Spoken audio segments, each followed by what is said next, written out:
Bismillahirrahmanirrahim. Assalamualaikum warahmatullahi wabarakatuh.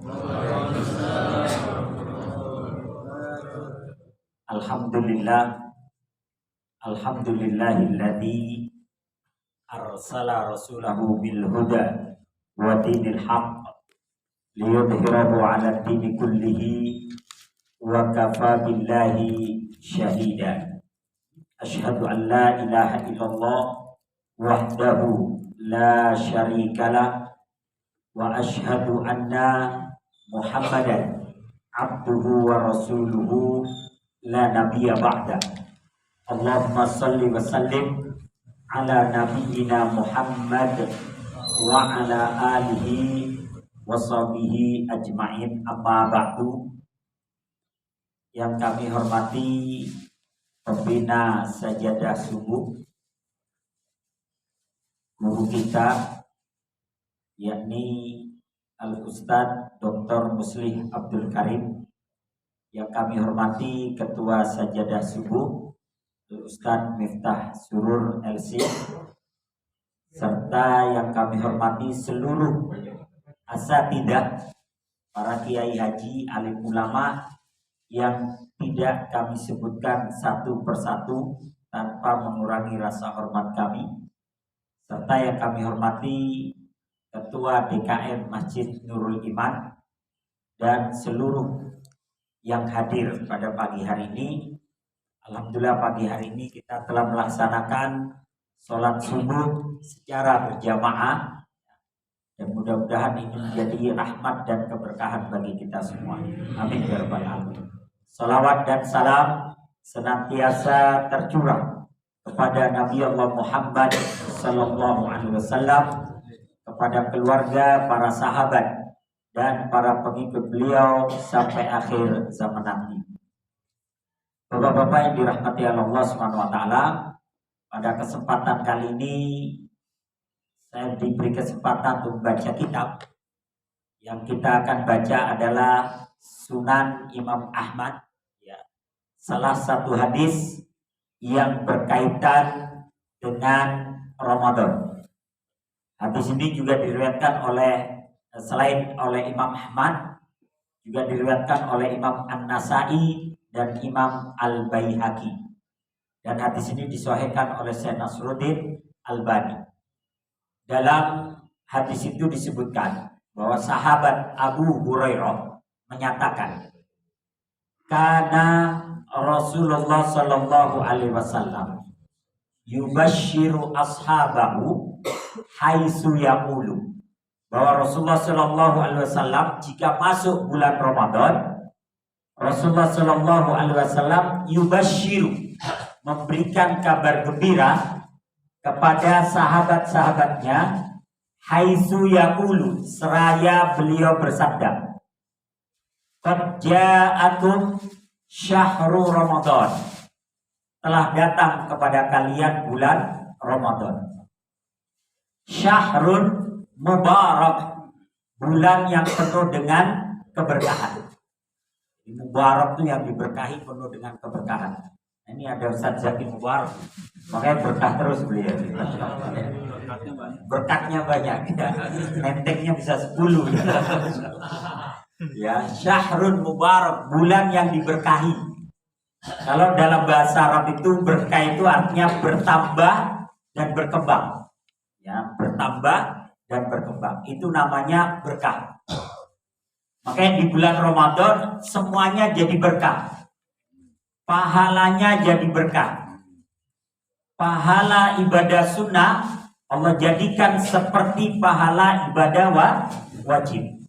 Sedangkan pahala ibadah wajib Allah lipat gandakan menjadi 70 kali lipat. Ini mic-nya kurang ini.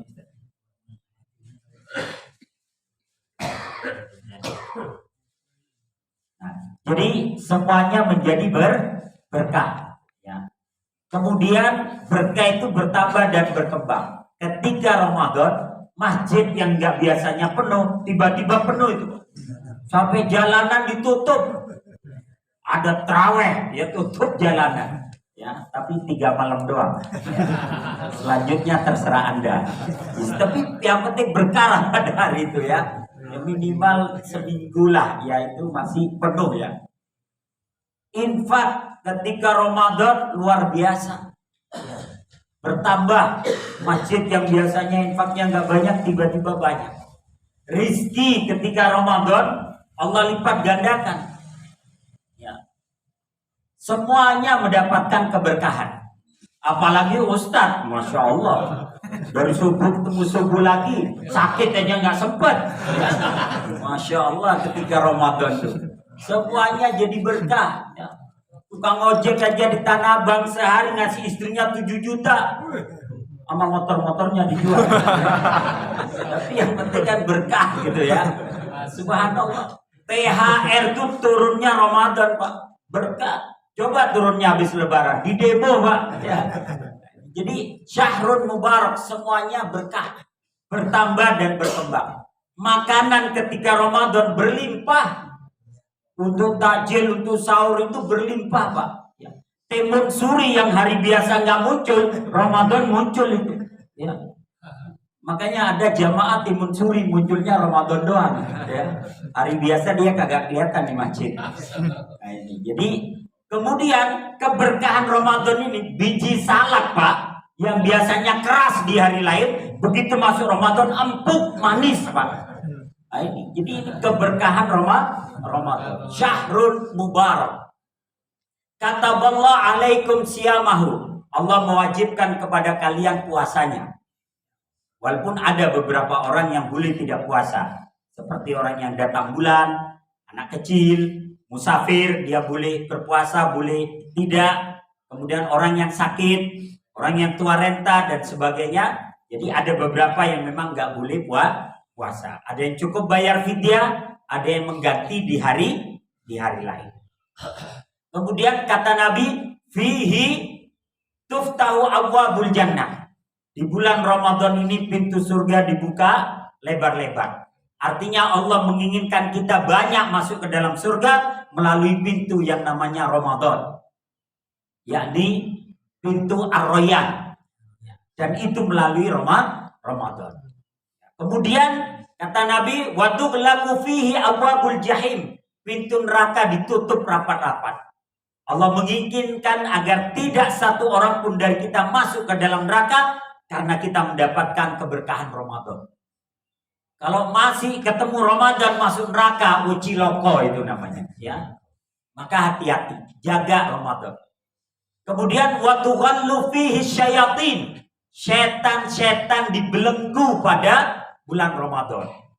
Tapi kita nanya, Ustaz, katanya setan dibelenggu ketika Ramadan. Tapi di Tanah Abang jam 10 pagi ada tulisan sop kaki kambing. Sopnya belum datang, kakinya udah pada ngantri. Kemana itu setan? Yang dimaksud watu ghallu fihi syayati. Bahwa setan-setan itu dibelenggu. Setiap kita ini punya korin, punya setan yang membisiki kita untuk melakukan perbuatan yang tidak baik. Maka ketika kita puasa, maka kita membelenggu setan kita. Kita lagi puasa, setan kita bilang, udah lihat aja itu ada cewek pakai baju adiknya yang masih TK, ya. Kita bilang, enggak, saya puasa. Maka kita membelenggu setan kita. Kita masuk rumah, nggak ada orang, buka kulkas, ada semangka dipotong kotak-kotak. Kata setan, udah makan aja, kagak dihitung, ya. Tapi kita bilang, enggak, saya puasa. Maka kita membelenggu setan kita. Dia tidak berdaya itu membodohi kita.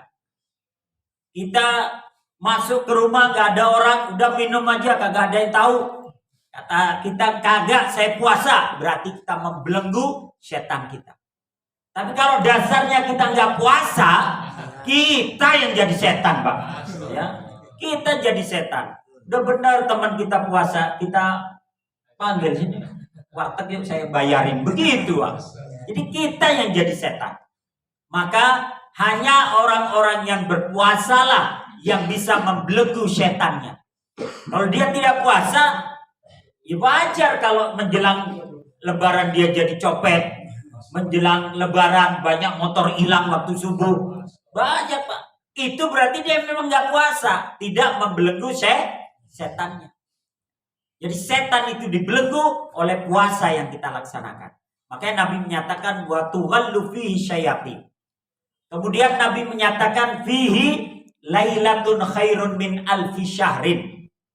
Dalam bulan Ramadan ada satu malam yang nilainya lebih baik daripada seribu bulan. Man hurima khairaha faqad hurim. Barang siapa yang diharamkan untuk mendapatkan kebaikan malam ini, maka selamanya dia diharamkan.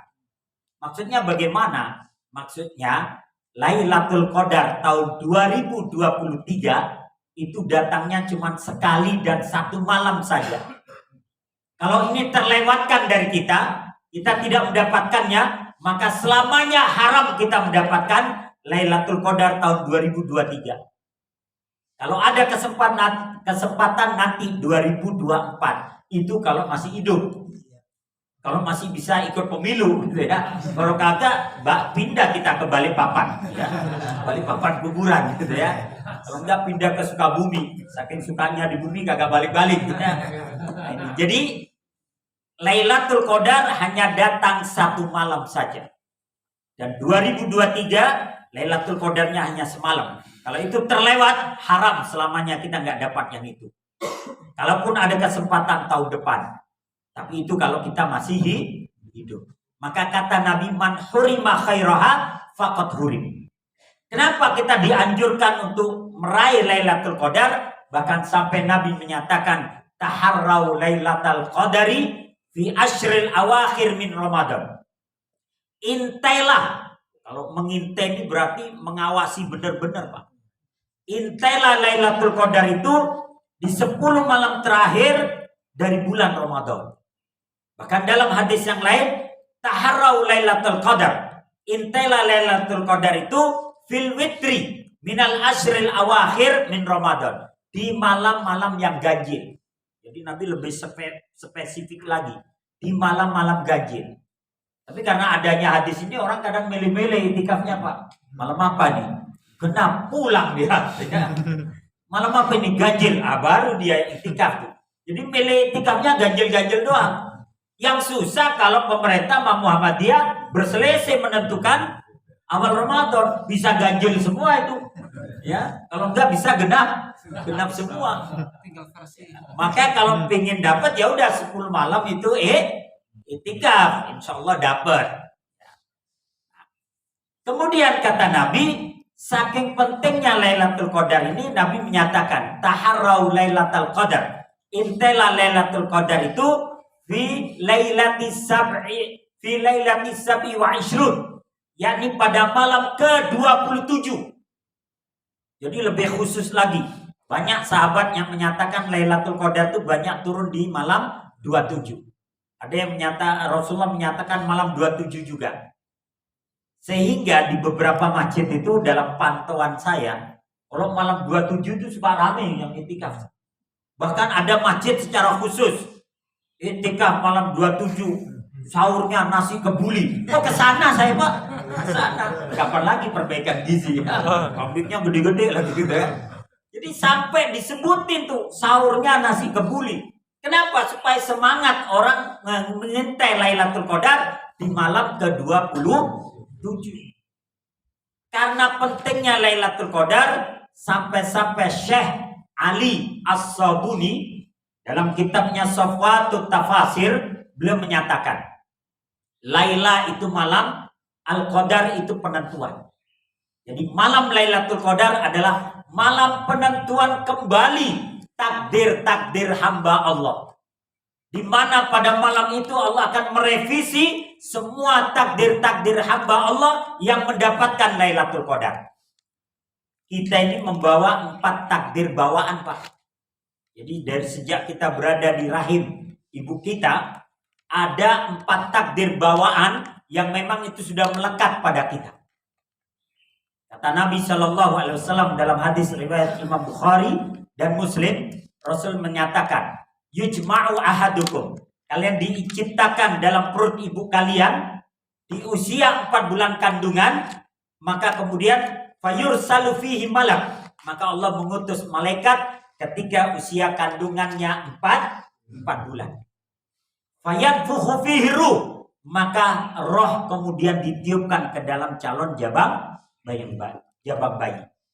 Fayuktabu lahu arba'u kalimat, maka ditetapkan untuk jabang bayi itu 4 kalimat, dan inilah takdir mendasarnya. Yang pertama, bikat birizkihi, rizkinya telah ditetapkan.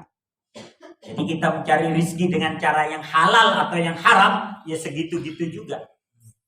Dengan cara curang atau jujur, ya segitu-gitu juga. Korupsi besar-besaran, tetap yang dinikmati segitu, sisanya diambil sama KPK. Ya. Iya, tetap segitu yang dia nikmati. Ya. Di penjara lagi nikmatinya, gitu kan? Jadi rizki telah ditetapkan, dan termasuk rizki itu jodoh. Makanya untuk yang jojoba ini, jomblo-jomblo bahagia, atau yang tergabung dalam ijo lumut, ikatan jomblo lucu dan imut, ya, jangan usah khawatir masalah jodoh. Kalau Anda menunggu seseorang 3 tahun, 5 tahun, kemudian dia nikah sama orang lain, gak usah bersedih, itu bukan jodoh Anda. Gak usah nyanyi dengan lagu galau sambil ngelus-ngelus baygon, terus diisep-isep matilah kita, ya. Gak usah. Itu bukan jodoh Anda. Ya. Pepatah mengatakan, jika kau tertinggal kereta, jangan kau coba mengejarnya. Biarkan kereta lain datang menjemputmu. Begitu pula dengan cinta. Kadang kita harus rela. Ya. Gak usah khawatir. Ya. Jodoh sudah Allah tetapkan. Rizki kita, jodoh kita sudah ditetapkan. Yang kedua yang ditetapkan oleh Allah, bikatbi ajalihi. Ajalnya telah ditetapkan. Di usia berapa dia akan mati, bagaimana dia mati, dan di bumi mana dia akan mati, sudah ditetapkan oleh Allah. Ini yang kedua. Yang ketiga, wabikat bi amalihi. Amalnya telah ditetapkan oleh Allah. Dia akan beramal baik atau beramal buruk, telah ditetapkan itu sama Allah. Makanya ada sebagian kelompok umat Islam yang menjadi kelompok Jabariyah, kelompok yang merasa dipaksa oleh takdir, sehingga mereka mengatakan kalau kita jadi maling, kita jadi penjahat, jangan salahkan diri kita, tapi salahkan Allah.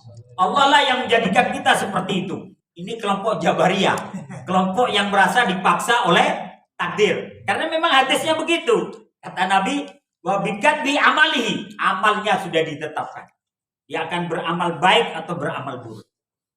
Kemudian yang keempat, wabikat bisa'idihi wasaqiyihi. Telah ditetapkan kepadanya menjadi orang-orang yang bahagia atau menjadi orang-orang yang sengsara.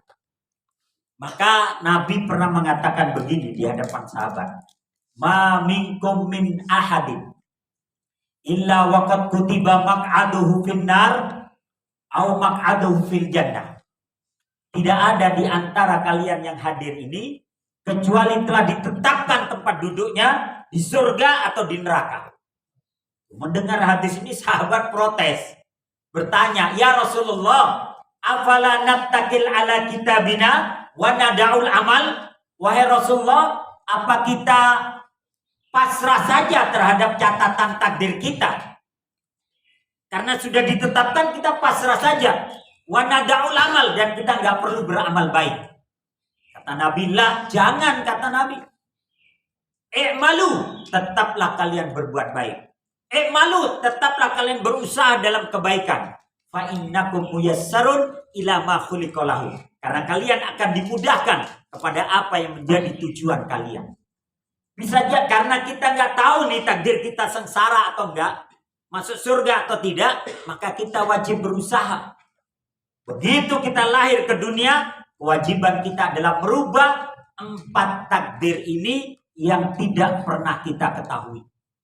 Maka Allah menyatakan, innallaha la yughayyiru ma biqaumin hatta yughayyiru ma bi anfusihim.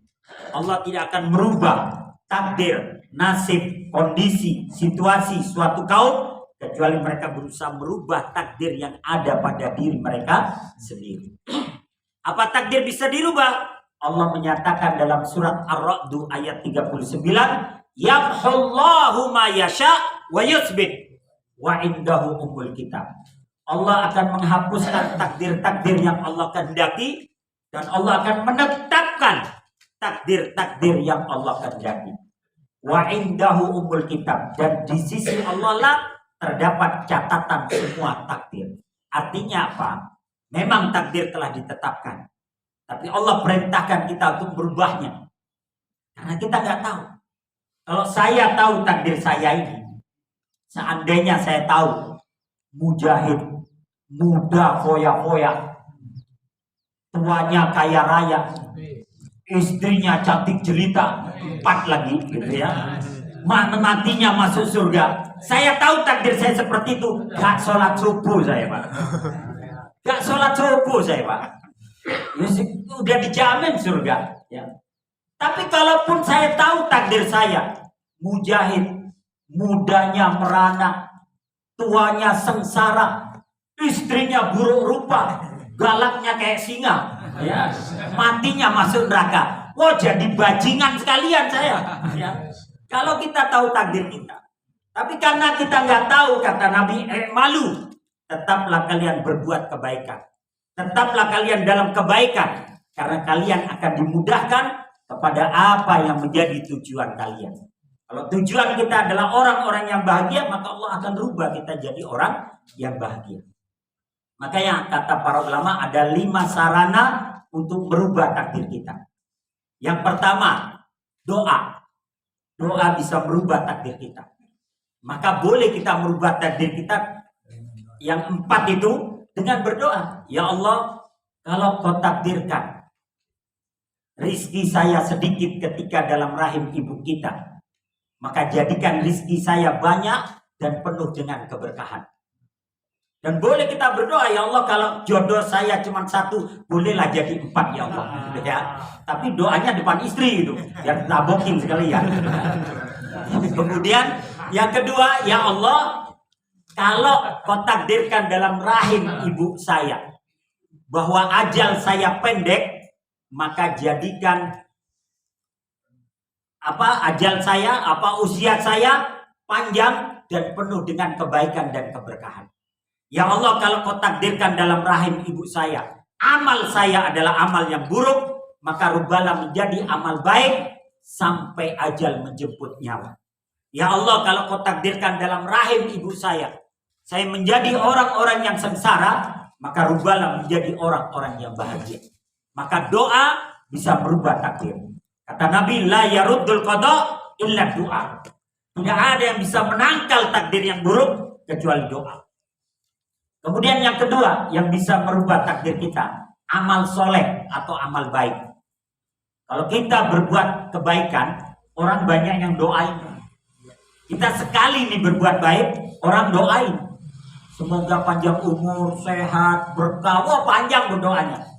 Tapi kalau kita jahat sama orang, doanya 1 aja, mampus lu, digituin kita. Iya, maka hati-hati. Ada orang yang harusnya matinya usia 60 karena jahat, dimampus-mampusin orang, akhirnya dibunuh sama orang di usia 30 tahun. Ya, naudzubillahi min dzalik. Kemudian berikutnya yang bisa merubah takdir, silaturahim. Nah, ini bagian dari silaturahim, hadirnya kita di tempat ini. Siapa yang ingin dipanjangkan rezekinya, dipanjangkan usianya dan diluaskan rezekinya, sambunglah silaturahim. Dan kemudian sarana merubah takdir yang berikutnya adalah sedekah. Inna shadaqata tudfi'u mitatasu. Sesungguhnya sedekah itu mencegah dari kematian yang buruk. Dan yang terakhir, sarana untuk merubah takdir adalah dengan cara meraih Lailatul Qadar. Kata Syekh Ali As-Sabuni dalam kitabnya Safwatut Tafasir, Laila itu malam, Al-Qadar itu penentuan. Jadi malam Lailatul Qadar adalah malam penentuan kembali takdir-takdir hamba Allah, di mana Allah akan merevisi takdir-takdir yang Allah kehendaki. Mudah-mudahan Ramadan nanti kita bisa diberikan kesehatan dan kekuatan sehingga kita bisa iktikaf dan berusaha meraih Lailatul Qadar. Ini aja yang dapat saya sampaikan karena masih ada Ustaz Miftah Surur ya. Demikian dari kami. Assalamualaikum warahmatullahi wabarakatuh.